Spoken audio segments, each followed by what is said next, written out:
in an ocean of what happened today with this funding cut. Now also, what is going to happen when Europe do the same? When these other guys do the same? Why had we called ourselves and seen ourselves running around with a begging bowl? Honestly, why had we for years entrusted the lives of our citizens in the hands of outsiders? Why had we allowed? It was not bad. They can only come to complement what we have already, not to come and take over 100% the lives of our citizens. There are two different scenarios here. Yes, indeed. We love them when they come and complement what we already have. So this also takes me back to what the Bible always said. There is a verse in the Bible that says, avo vanazvo vachawedzekwa, vamwe vachatoregwa nezvavanofungidzira kuti vanazvo. We just need, going forward, to be a little bit serious. This is life, and this life has to be lived meaningfully and productively. Not we spend hours, long queues at the healthy facilities, we scramble, we are not even sure whether we'll get the ARVs, we'll get the medicines or not. For someone like me who has been on these medicines, for someone like me who survived tuberculosis twice, I know what it is to miss a dose. Not all of us can afford to be to receive medical attention outside our borders. The majority of us, we are talking of 1.3 million people today who are recipients of ARVs. Honestly, missing them is a big blow to us. But still, those ARVs can be manufactured locally. And that will give us the guarantee that come rain, comes thunder, come what, we have them because they are being manufactured within our country. That give us a stability. If only we can dialogue. If only we can be listened to. Lovely to have you along with us today on Sly Media TV, and today's program is brought to you by yeHIV, an organization that is led by the youth and women in society, and they mainly work with groups often marginalized by mainstream society, including the homeless, people in rural communities, people in the informal sector, women, youth of diverse gender, and children in marginalized and underdeveloped communities, sex workers, people with disabilities, and women and youth in business. And they are coming through, especially being a ray of hope in moments such as this, as the United States under President Donald Trump came through with an announcement that a hard stop in terms of funding for programs and initiatives funded through the United States government. This announcement was made on the 24th of January 2025, and on the 29th, many members of the United States government who were funding organizations in different parts of the world were advised to stop incurring expenses with immediate effect. That meant many people would lose their jobs, and many programs and clinics came to a close. And today we talk more about this, especially looking at the health side of things for people with HIV and TB, and also those experiencing SRHR issues. So at the moment I am joined by Reverend Kapachao, who's going to be taking us through today's program. Reverend, welcome to the program, and so glad to have you with us today. Thank you so much. My pleasure to be part of this program. Yes, indeed. So we are talking about the cutting of funds by the United States. Let's start off with sort of giving us a bit of light in terms of some of the services or programs that were affected by this particular announcement. Not very pleasant, but indeed the blanket freeze that came over with that announcement as far as resources coming from America, as to be said. It was a big bomb, and Unexpected, of course, but it happened. So, generally, our health sector, to which 80% of our supplies, they were donor funded. So automatically, America being one of the biggest of those funders, waking up one day just saying they are no longer bringing in this aid, was like a bomb to us. And things really, as we speak, we are not sure yet, we are not yet on our feet, but things are upside down. That's the reality. Because that funding covered a lot of things, that funding helped a lot of people, that funding put bread on the table of many, that funding made sure that lives of people living with HIV, they've got access to their medication without any doubt that I wake up tomorrow, I won't have medicine. That funding gave hope to people on TB treatment. That funding addressed a lot of things as far as our lives are concerned as a people and also as a nation. It really covered a lot of things. But we are now seeing ourselves in this situation, which is so terrible and so painful indeed. The funding has brought its own challenges, and we are yet to know how we are going to play around this and come to really in terms of reality. Okay, indeed. So you mentioned a few of those areas, especially to do with HIV, TB. Those are some of the areas that were affected by the cutting of funds. And just take us through maybe some of the challenges that have sort of arisen, especially for women in rural areas. Yes. Now, when such a thing happens, indeed, there are a lot of challenges that always come up with. Let's look around access to treatment itself. Yes. I can imagine if somebody who is in an urban setting up is struggling right now, is confused, he does not even know how or when he's going to have his or her next supply of medicines. How much more someone who is in a hard to reach area. So terrible. Someone who is down there in those rural villages there, who does not even understand what it is. Because we were grilled in such a manner that I know if ever we are talking of medicines, whether it's TB medicines, whether it's ARVs, I was just quite sure I go for my supplies and I'm given my supplies. But with the current situation now, it is also now come to a time of people congesting at these healthy facilities because they are not sure, they are not guaranteed. Already the urban settings are struggling, which is much more worse into rural settings, it cannot be easy if people who are in the urban settings are struggling. They don't even know. You can be moved from one healthy facility to the other. Why? All this has to do with all this funding issue. Yeah, just talking about the funding issues, and you highlighted something about people going to the clinics and the centers to get assistance. I believe in the previous years, there was a good working force that was able to tend to some of these people. Take us through maybe the challenges that people that are going to get medication, pills, that are going for checkups are facing at the moment by reason of the cutting of funds. And it is so now terrible. I'm looking at a situation whereby at a facility where there were health workers who were directly under a program directly funded by the US government. But when this blanket freeze came, automatically their job has to stop. So we are at a facility whereby you end up having one or two people attending to clients that come for medical collection. You can just imagine that. So already the facility is congested, already there is time consuming, already there is confusion. In some centers, people ended up volunteering to assist so that at least they'll be speeding up when it comes to medical collection. We are looking at a time whereby we would see already those guys who have been laid off because there is no more money. Remember, they are family people. They also have got their source of livelihood has been stopped automatically.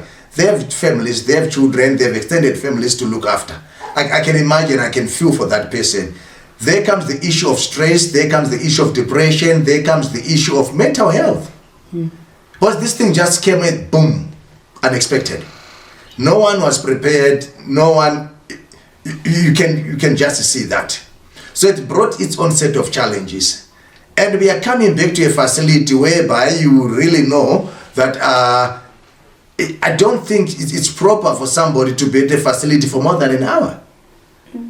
Why? Already it derails the purpose. Right now we are struggling. This is why many don't want to visit health facilities, because they think if you go to a health facility, it's forever. You spend your whole day there, yet you're supposed to be busy doing something else. So I can foresee that scenario again. That time, one is at a facility, 30 minutes, 1 hour, one is saved, one is helped, is gone. But now, all that has been derailed. The human resource is no longer there. Whereby the few are there, they cannot cope up with the volumes of people who are coming to the facility every day. And God knows how this is going to be worked around, so that we retain also the human resource and help, at least you cut down, at least we see the revival of these health facilities with adequate staff and personnel. Which is a difficult position to be in, but take us through, as we are just sort of like getting to understand the issue at hand, the challenges that even the community is now facing. You're highlighting that even at the centers, people are piling up in numbers. There's not enough personnel. Some of the challenges that are coming through to the community, even indirectly by reason of the cutting of the funds. I think first and foremost, there has not been enough information around this funding issue. Nothing has really cascaded to right down to the grassroots, whereby when such a thing happened, there was panic. People panicked, which also contributed now why people had to visit these health centers in their numbers was in a form like saying, we used to get 6 months supply of medicines, 3 months supply of medicines. What if I wake up tomorrow and these medicines are no longer there? So already that fear made some people like to start hoarding the medicines. Yeah. But remember, we are dealing with the medicines also that got expiry times. Yes. So these are our life-saving medicines. And for sure, you can imagine saying, I'm taking my last pill, my containers are empty, the health center nearest, I'm not even sure whether I'll get my next supply or not. Already, it becomes a challenge. So, when news came that the US government has stopped all programming, you see, people panicked. And I think it was the right moment that something was supposed to have been issued and assure people that despite all this that had happened, but still there is hope. But still there is life. I remember at one time when the ministry said we still have got 6 months supply of ARVs. So what? What happens after 6 months? And then the next thing will tell us there is a shipment that is on its way. Who knows how long it is going to resume? Who knows how the processes are going to be done? What will happen? What will happen when by 6 months, that shipment is not in country? So people now, they panicked and we had more questions than answers. Whereby we started living in fear.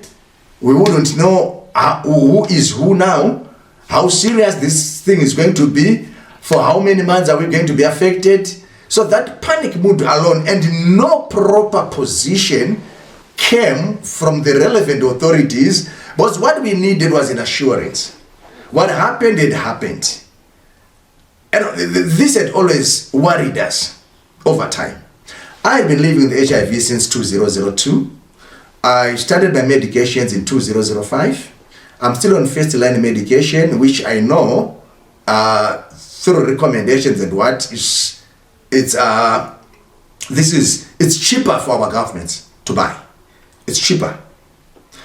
Unlike the second line, the third line, which also happen to be very, very expensive.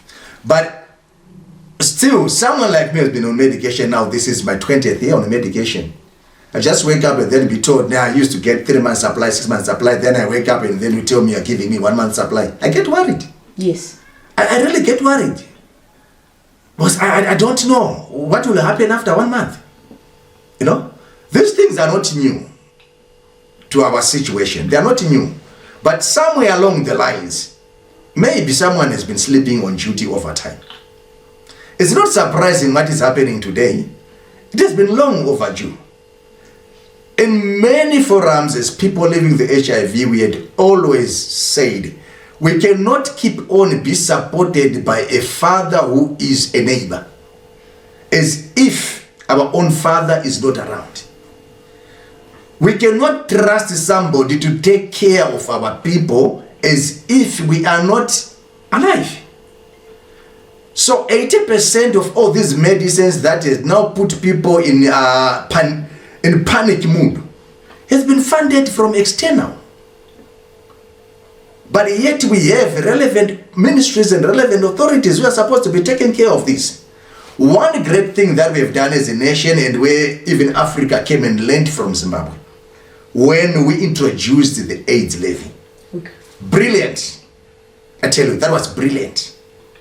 But along the lines also, it met its own challenges. Those 3% met its own challenges because of the economic meltdown. Now, the workforce where the 3% is supposed to be derived of. Now we are talking of a lesser percentage of people as gainfully employed. Yes. Most people now in informal sector, and informal sector cannot contribute to the AIDS levy. Okay. There are no mechanisms on that. So the few people now who are contributing to this AIDS levy today is not even enough to cater.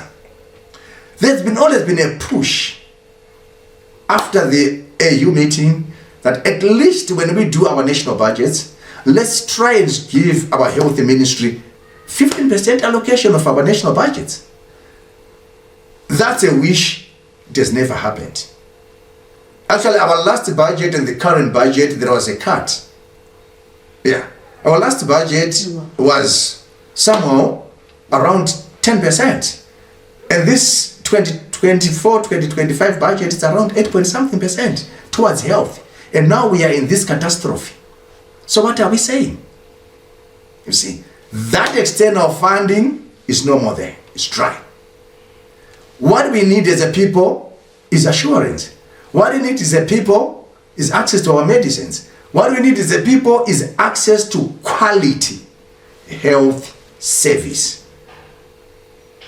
And we don't know if now that is going to be possible or a reality. Vis-a-vis, we couldn't have that when we had funding. Now funding is no longer there. How possible it is going to be? Or we remain a dream. But honestly, life is so precious. There is no reason for somebody to die of TB, which is very much treatable. No reason for someone to die of HIV and AIDS related illness, which HIV is very much manageable. Life becomes meaningful. All of us today, as you look at me, I was not like this around 2002, 2003. I was not like this. I was gone. But thank God when these medicines started to be available, here I am today. And to imagine a day or a time of saying, I will miss this medicine 1 day, 2 days, it always makes me panic. So our communities, they don't have any information about what's next. Our people who are taking these medicines today, they don't have enough information of what is going to be next. People who really need these medicines, the majority are just blank. They are blank, which also becomes easier, I feel, for fellow people, my fellows who are like on co-infection, HIV, TB. You know, TB is treatable, but you don't have to miss a dose. HIV is manageable, but you don't have to miss a dose. This is where the issue of adherence comes in. But when we are in all this chaos now and all this confusion, it is easy for people to start defaulting, which also becomes now we derail the gains that we had made as a country. Very soon, I tell you, it won't be surprising to see people defaulting, to see people, because of this non-access, you see people saying enough is enough, and we can see people who have been on first line. It's easy for them to develop resistance and move to second line, which is also an expensive medicine. It's easy for people who are on TB treatment to develop resistance, and this is where we can now start seeing high numbers of drug-resistant TB, which is also very, very difficult to treat. Why? Somehow we just need to be serious, because these are people. We are people, we are not statistics, we are not figures. At the end of the day, every number, every statistic, it always equals to people. We are people, and really, we don't know. It is our cry that one day things are going to be normal. Yeah, indeed. And just leaning from what you are saying, you tend to think of the vulnerable population. We've got our adolescents, we've got the youth, we've got marginalized group that may not even find it easy to gain access to medication in moments like this where there's so much uncertainty. What are your thoughts in terms of just your experience with these particular people? How are they coping, and what is the situation like on the ground? I can imagine these groups of people, really, I can imagine a high number of these young people defaulting. But already somehow, if they've been struggling to access these medicines when we still had funding. Why? Because of issues around stigma, discrimination, how the community perceives me, It has been so hard. Now that we have these young people that accepted the reality, they've managed to have access to these medicines. You wake up one day, things are in shambles like this. And for this young person to have that patience, to have that perseverance at a healthy facility, I wouldn't see it happening in so many times and so many places. So it is going to be easier for these young people really to see them not taking these medicines. It is going to be easier to see a high number of unplanned pregnancies, especially within the adolescent age. Why? Because some of this funding also helped our young people as far as family planning is concerned.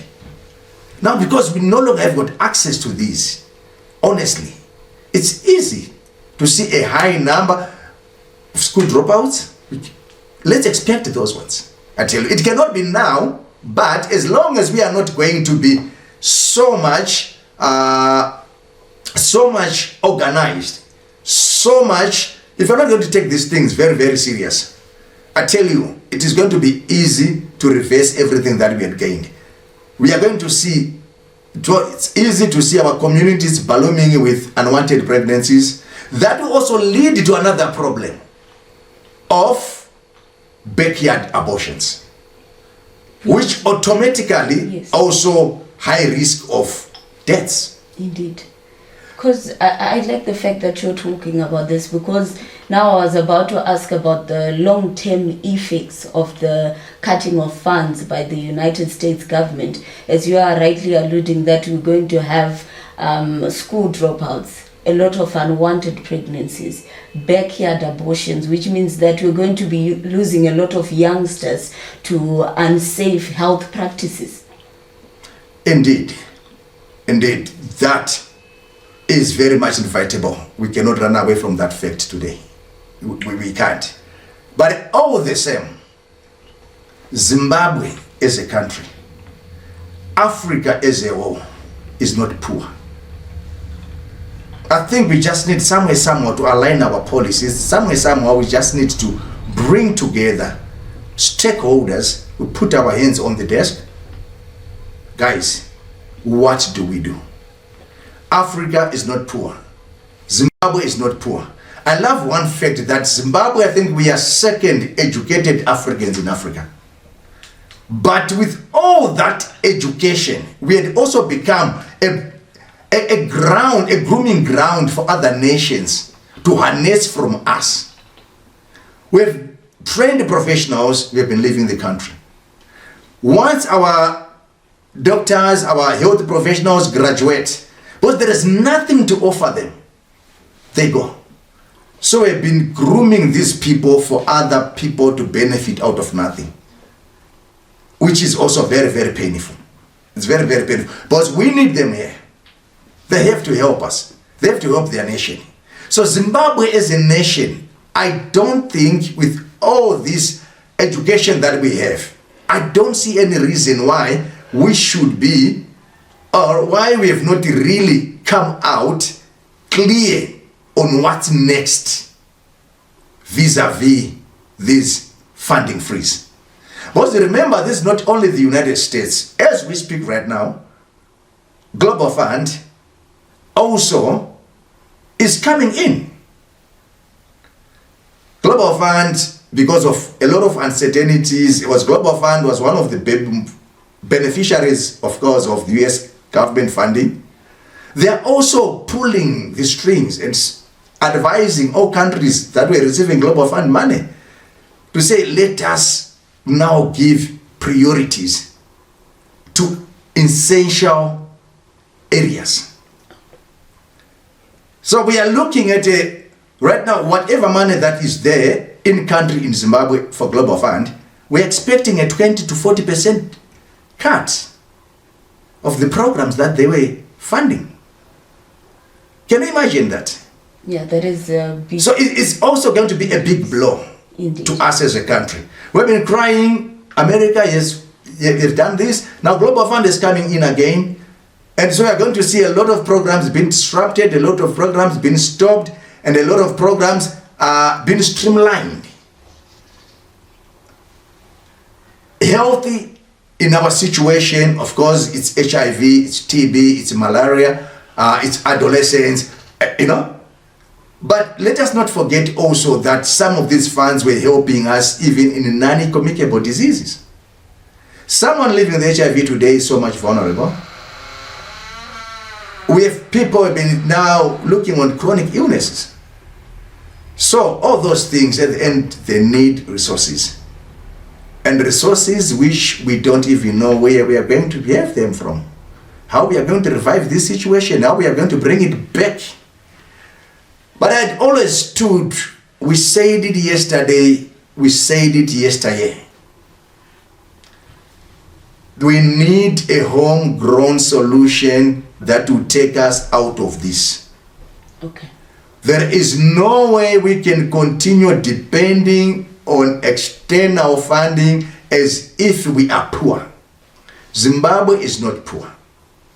But I think if we arrange our priorities right, I tell you, yesterday we were one of the best. We had one of the best health systems. Maybe second from South Africa. But one of the best. And I tell you, it's still doable. It's still possible. Yeah, let's talk about that, because you're looking at a position where we're at a disadvantage at the moment. And like you rightly said, Zimbabwe is not poor. Africa is not poor. We need to make use of the resources that we have.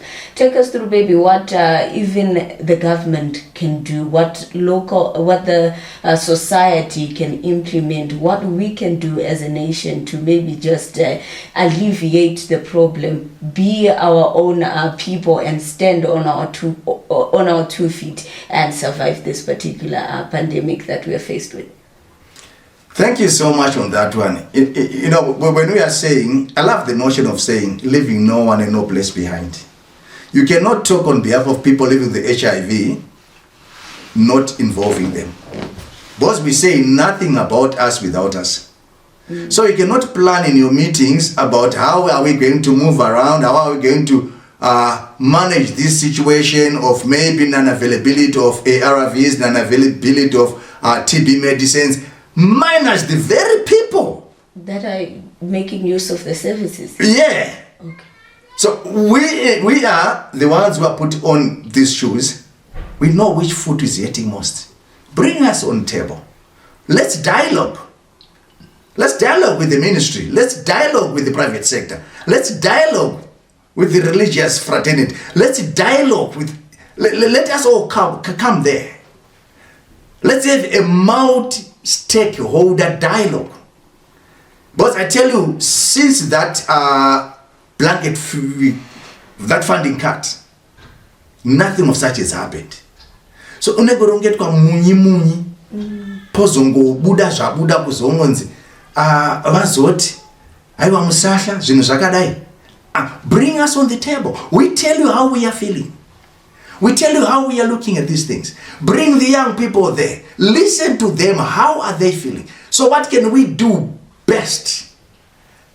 Bring those with a disability who are living with HIV. Listen to them. So when we come on one table, yes, we cannot reverse, we cannot undo, but still, what can we do from the government's position? What can we do from the private sector position? What can we do from the community side? What can we do?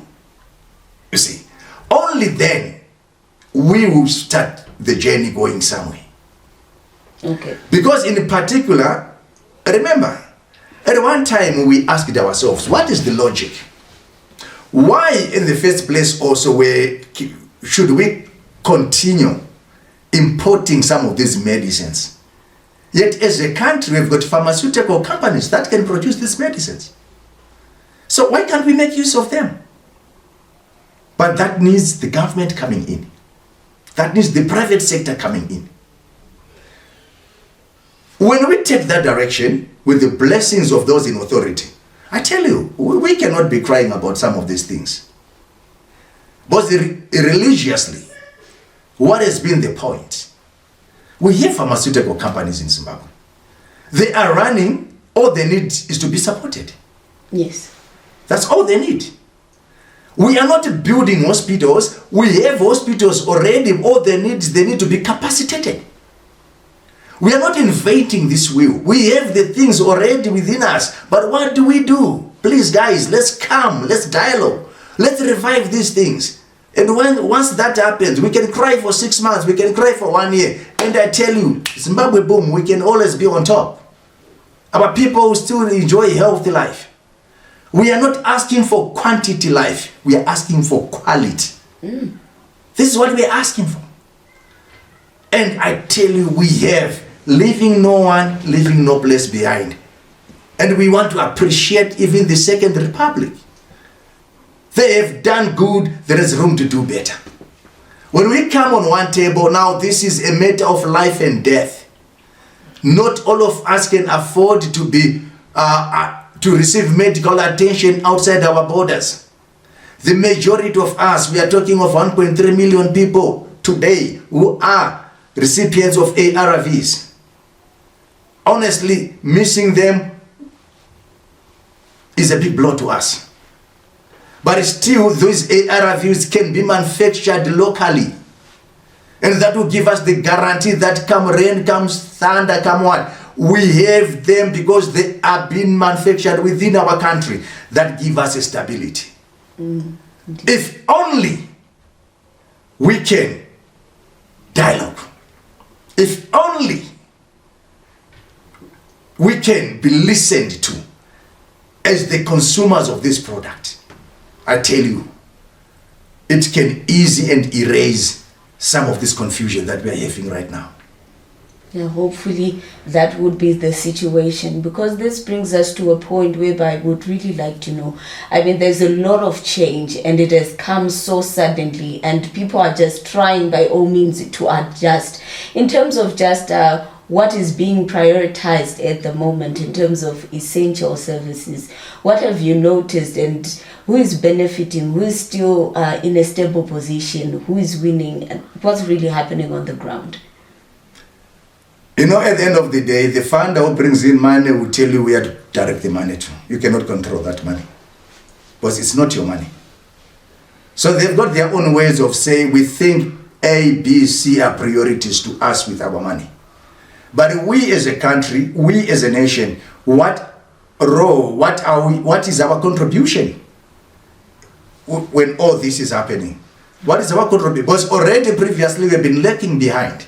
We'd left the health system in the hands of these people. Now they woke up and say, no guys, enough is enough. But we have people today who have been receiving some of their care from institutions which were directly funded by these people, which closed down. Which means these people, they have to be enrolled either in cancer clinics or on government hospitals, which those facilities are already full. Those facilities, they are already struggling. So what are we saying? We are saying, no guys, when we are in this situation, it does not need witch hunting. The writing is on the wall. Here is the problem. Our cry and our plea is, can something be done? Yes, it's doable. I can imagine Zimbabwe boasting of over 60 minerals. Maybe we just need one mineral component to fund the health sector. To see us through. To see us through. We have been talking of sugar tax. We've been talking of airtime tax. It's been said it's going towards health. So this is the time to really come into action and see some of those things. But for long-term sustainability, we are talking of a healthy system, maybe that we say, as of now, is not relevant with what is happening. When we speak from the top there, when we pretend that things are good, yet when we go down to the bottom, let's go down to the grassroots, down to the community there. That's where you would see that what is being spoken and what is on the ground are totally two different things. Totally two different things, you see. Until we reach that point, until maybe those in authority would come down to us, the community, let them listen to us. This is only way we can start deriving better positive answers. But as long as we are still speaking, whilst we are somewhere there, and we keep telling ourselves that things are good, whether with or without money, things are good, we are lying to ourselves, and very soon we'll start losing people, dying of things, dying of illnesses that are manageable, that are treatable, that are, which is not good for a nation. But I tell you, we thank God, National Health Council has done its best. It's just unfortunate that also what is coming in their coffers is not enough vis-a-vis the immediate happenings. So, homegrown solution is, it just needs us to say, we as Zimbabweans, this is what we want. We as a people, this is what we can do. And when such things happen, when such a time comes, we can be the best. We can no longer have all these confusions. We can no longer have all these worries. What is most worrisome, and when we speak of essential priorities, it's obvious. They're talking of, let there be availability of medicines. Okay, medicines can be there, but we need human resource to dispense those medicines. You see, who is covering for this human resource? Is it enough? You see, there are also some costs that needs to be looked into. And we cannot tell these people what is a priority and what is not a priority, because they have the money. But what have we done ourselves? Well, this whole thing is coming back to us, because we are the people. And by so doing, we wouldn't want this thing again. When it happened tomorrow, we still continue crying. It happens the next day, we still continue crying. Why can't we have something that is very solid, and we are quite assured that no matter what, I will never miss my medicines. No matter what, if it's if I need a scan no matter what, I will have access to it. If I need a gene expert machine, no matter what, I will have this. You see, but already most of these things, they've been donor funded. Now that money is not there, it's a wake-up call. Indeed, a wake-up call, and homegrown solutions is exactly what we need. I mean, you highlighted that the AIDS levy, it came through, it was a brilliant idea, and other countries had to learn from Zimbabwe. But in terms of just learning from other countries as well, I'm pretty sure they picked up the baton, did something different. What are some of the ways in terms of just acquiring funding? You know, I know you've been having similar discussions with people around you. What are some of the things that are maybe being brought about to get the much needed funding by reason of this cutting of funds by the United States government? Yeah. A lot of things have been going around, but unoziyachi rikatimbochisisa muchikaranga hatigoni kuramba tichaverengera tichiita zvokupiwa. Zvekupiwa hakuna kwazvinotisvitsa, uyezve hatigoni kuti tidii tive neisusu yatinoti ownership. Hazvikwanisiki. What we have seen, even some other countries in Africa right now, they have just been proactive when this thing happened. We've heard of stories whereby they'd said, okay, fine, automatically came into action, gave their citizens assurance. They've just made sure that, okay, so and so left this gap of so much. Now we as government, we are going to complement this by doing ABC. That's assurance. And also, for how long will we continue living like beggars at the expense of people's lives and health? That is a good question. For how long shall we continue, enjoying? We used to enjoy these health services right now. When we go in our communities, people today will tell you that if you go to this neighboring country, you get quality health service. But are we not all in Africa? Are we not all Africans? Are we not all led by African governments? Are we not all at par with our neighbors? You see, if those ones can do it, we can still do it. Yes. Yes. I think sometimes it's an issue of priority, like what we said, good policies, good governance, and all that stuff. And things will really work out for us. But in this scenario now, it is going to, and it's still very possible, when we can really focus and say, these are people's lives. When we put that as number one, that life is sacred, there is no reason to lose life on things that are manageable. We will start on a very good starting point. We can do much. We can do better. We'd always done good. We can do better. Hakuna chinorwadza sekuenda kuchipatara kwaunoona chiremba ukudza kuti mudikani, shungu dzekuti urapike upore ndinadzo, hapana zvikwanisiro. Zvinorwadza. Pane patombotorana nachiremba vachiti ndinorwadziwa kuti handidi kufirwa nemunhu in operation theater just because yezvikwanisiro. Dai munhu ararama. So our health matters.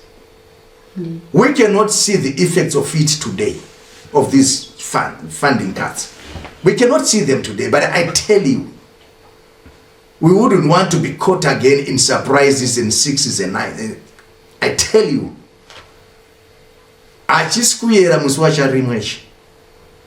let's look, what is it going to be 10 months from now after this cut? 1 year from now. What measures have we done as a country?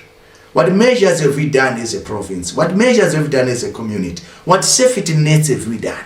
What guarantees do we have for our communities? Only then will we say, thank God, we had walked this journey with no external funding. We have walked this journey. I've gone to a health facility within an hour. The medical staff were there. I was attended within 30 minutes. I was on my way home. Okay. I had this challenge. I was attended. This is what you need. This is what you want. This is what it has to be. And we know this can be done as long as there is commitment. Commitment. Because this is life, guys, that is so sacred. Once we lose it, it's for good. Or else, we are going to see also an explosion of orphans. Why can't you make we, the parents, live so that we take care of our own? Indeed, that is very possible. A lot of our brothers and sisters in Africa, they've put on measures that spring, we could just see and say, oh, if this so-so country can do this, why can't we do it? It's doable. It is. And I tell you, I still repeat, Africa is not poor. No, we are not poor. Tine miti iri mu Africa mu. Tine miti iri mu nyika medu muno mu Zimbabwe muno. Yekuti ikadongonodzwa tinorapika. Why can't we invest in research? Research labs. Yes. Why can't we invest in that? We need a full package. We have the potential. But please hear us. This is just a drop in an ocean of what happened today with this funding cut. Now also, what is going to happen when Europe do the same? When these other guys do the same? Why had we called ourselves and seen ourselves running around with a begging bowl? Honestly, why had we for years entrusted the lives of our citizens in the hands of outsiders? Why had we allowed? It was not bad. They can only come to complement what we have already, not to come and take over 100% the lives of our citizens. There are two different scenarios here. Yes, indeed. We love them when they come and complement what we already have. So this also takes me back to what the Bible always said. There is a verse in the Bible that says, avo vanazvo vachawedzekwa, vamwe vachatoregwa nezvavanofungidzira kuti vanazvo. We just need, going forward, to be a little bit serious. This is life, and this life has to be lived meaningfully and productively.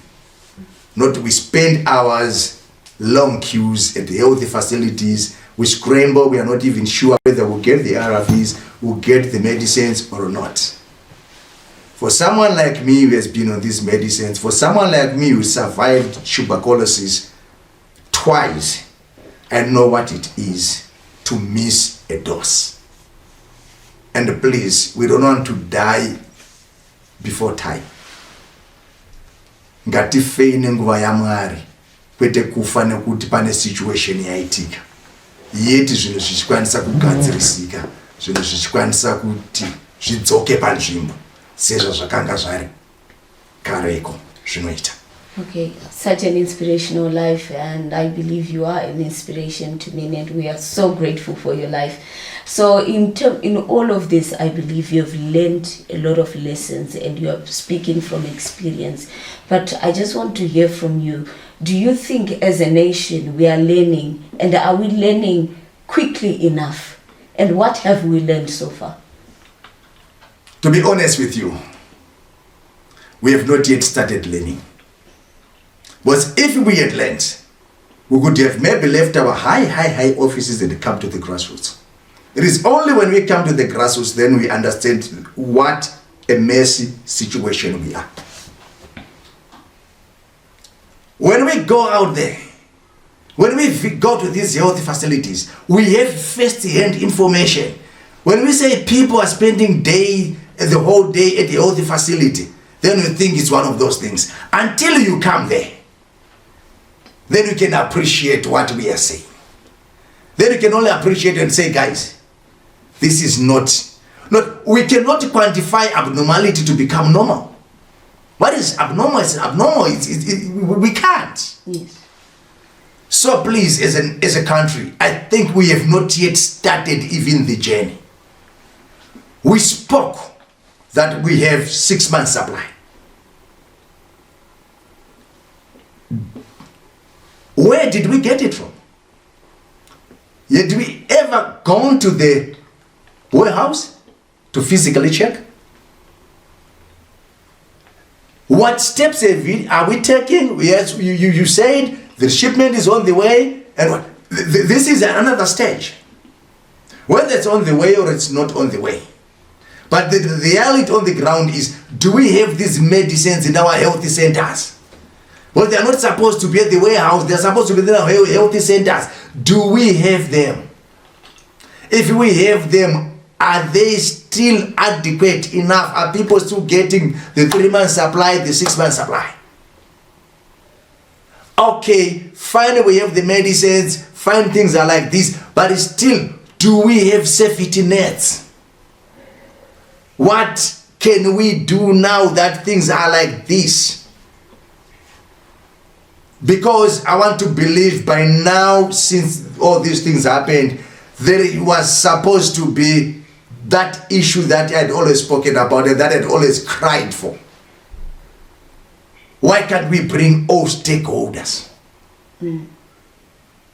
Is it something too hard to bring all these gurus, all these stakeholders? Let's bring the community. Let's bring people there. Let's bring everyone there and say, okay, can we hear from the horse's mouth? Only then we can say we are going somewhere. But without it, we have not yet started. Tichiri kuita munyi kana kuti pari kuita zvikwari zvamanheru arova chake oisa muhoma. Pamwe pacho tada kuita nzwira pamiri tsvimbo yarova dapi. Only until when we are in such a scenario, that's when you can start to appreciate, to say, yes, we are in a mess. Yes, things are not working. But before you go into that mess, why can't we? We still have got an opportunity. It's not too late yet. Before we exhaust those 6 months supply, why can't we plan for the next 2 years? Why can't we plan for the next 5 years? Say, this is the direction that we are going to take. Yes, things could be happening in higher offices. Thank God. But our cry is, it is only with the grass. Parku banzo is. Zanana America, Zanana Global Fund, Zanana. Isusu uskwati sutrutambra. Saka daita gonerwa ipapo. Isusu tiri uko kumachonyonyoko. Atito huisisi kuti kana ndikatosvika pataracho vananzi gogo mishonga iyi yatembo kupa iye hatichakwanisi kupa yakadai nokuti harareyo kwanza hakuna. It won't make sense to an older person. It won't make sense. Nokuti tagara tichingoziva kuti musi wakati ndoyazotora mushonga. Saka izi amakutondiudza kedzika ingani. Zvino kana zvadai mati ndodii atichazokuudzai kana wavepo rini. Ndopari kutanga stress dzavanhu. Ndopari kutanga nhau dzekudhifauta. Ndopari kutanga nhau dzekuti umwe munhu anobva kuti yowe zvangu ini chokwadi anofa nguva isati yakwana. Hakuna soko rakasvika kana riri kusvika kwarofarira kusvika ripe vanhu chivimbiso chinobatika kuti aiwa zvakaitika asi nhau dziri kugadziriswa. Chichataura kuti dziri kugadziriswa ndeichi nechinoti. Tisaita zvekuverenga musocial media. Tisaita zvekuverenga mumapepanhau. Tisaita zvekunzwa padzimudzangara. Ngatitei nhaurirano. Izvozvo zvinotanga kutiendesa mberi.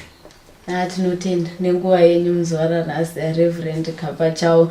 Ladies and gentlemen, you heard it from the horse's mouth. The people that are part of the community that are really experiencing the bitter end of this cutting of funds by the United States government, and a lot of things that are also happening in our communities that need immediate and effective help at the moment. It is organizations like Yanaya, Reverend Kapachao coming through, educating us and trying to bring a change in community that we are really grateful for. But you can also play your part and be part of the conversation by following through programs such as these and learning one or two things. My name is Sandra Maganya. This was Sly Media TV, and we say thank you, but goodbye for now.